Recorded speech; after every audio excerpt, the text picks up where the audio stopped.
अखिलेश यादव और चंद्रशेखर आजाद गठबंधन करने के लिए मजबूर हैं। खबरें यह भी आ रही हैं कि चंद्रशेखर आजाद उत्तर प्रदेश में तीसरा मोर्चा बनाने की तैयारी कर रहे हैं। तो आखिरकार समाजवादी पार्टी और चंद्रशेखर आजाद का गठबंधन क्यों हो सकता है? अगर गठबंधन नहीं होता है तो क्या चंद्रशेखर आजाद तीसरा मोर्चा बनाएंगे? सभी राजनीतिक पार्टियां आपस में उलझे हुए हैं और सभी राजनीतिक पार्टियों का दांव लगा हुआ है। मतलब यह कि सभी के लिए करो या मरो की स्थिति बनी हुई है, चाहे वह सत्ता पक्ष हो और विपक्ष हो ही क्यों ना हो। जो भी राजनीतिक पार्टी चुनाव इस बार हारती है उसका कैरियर खत्म भी हो सकता है। ज्यादातर वोटर यह चर्चा कर रहे हैं कि उत्तर प्रदेश का अगला मुख्यमंत्री कौन होगा, लेकिन सबसे बड़ी बात जो चर्चा करने के लिए है कि चाहे वह सत्ता पक्ष हो और विपक्ष हो, अगर हारता है तो क्या होगा। अभी मानकर चलते हैं कि उत्तर प्रदेश में अभी मुख्य विपक्षी दल समाजवादी पार्टी है।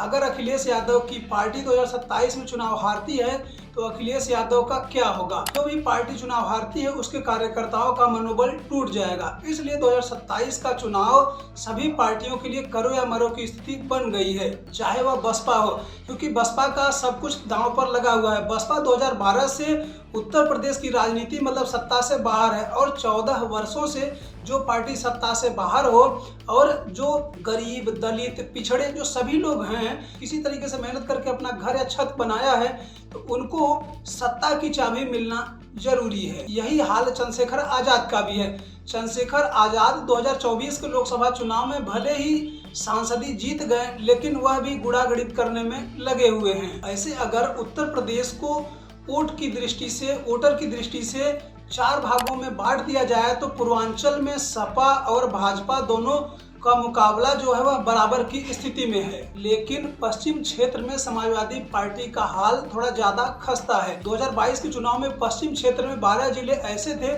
जहां पर समाजवादी पार्टी का खाता भी नहीं खुला था। ऐसे में अब बात आती है बुंदेलखंड क्षेत्र की।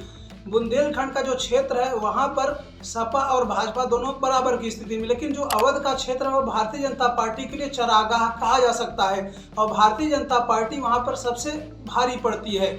लेकिन सबसे ज्यादा जो मुकाबला, जो सबसे ज्यादा फोकस समाजवादी पार्टी व सभी पार्टियां जो कर रही है पश्चिम क्षेत्र में, क्योंकि पश्चिम का क्षेत्र कभी बसपा का गढ़ रहा है, लेकिन बसपा कई चुनावों से अपना खाता तक नहीं खोल पाई है। जिस चंद्रशेखर के पास कभी थिंक टैंक नहीं हुआ करता था, और अब अगर देखा जाए तो चंद्रशेखर आजाद के पास थिंक टैंक है। मतलब यह कि वह निर्णय कर सकती है कि चुनाव में किसके साथ जाना है, नहीं जाना है, क्या करना है, क्या नहीं करना है। जिस प्रकार से बसपा के पास, सपा के पास, कांग्रेस के पास और भाजपा के पास है। मतलब यह कि चंद्रशेखर आजाद को कम आंकना एक भूल हो सकती है अन्य पार्टियों के लिए। अब सबसे बड़ी बात कि चंद्रशेखर आजाद और अखिलेश यादव क्यों गठबंधन कर सकते हैं।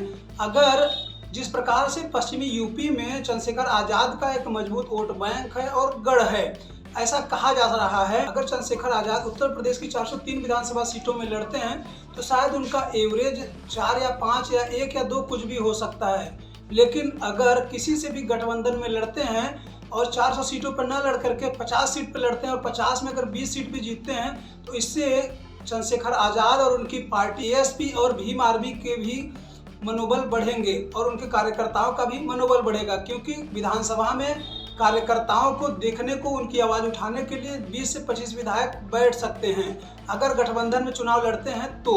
अब सबसे बड़ा सवाल कि चंद्रशेखर आजाद अखिलेश यादव से गठबंधन करेंगे या नहीं करेंगे, या दोनों का गठबंधन होता है या नहीं होता है। क्योंकि उत्तर प्रदेश में सपा और कांग्रेस गठबंधन में, अगर सपा, कांग्रेस और चंद्रशेखर आजाद का गठबंधन होता भी है, यह तीनों कितनी सीटों पर मिलकर चुनाव लड़ेंगे, सबसे बड़ा सवाल यही है। अब जो दूसरा सवाल था कि चंद्रशेखर आजाद उत्तर प्रदेश में तीसरा मोर्चा बना सकते हैं, जो सूत्रों के हवाले से खबर आ रही है, जो राजनीतिक विशेषज्ञ बता रहे हैं ऐसा हो भी सकता है, जिसमें असदुद्दीन ओवैसी, पल्लवी पटेल, स्वामी प्रसाद मौर्य, चंद्रशेखर आजाद ये सभी मिल करके तीसरा मोर्चा बना सकते हैं।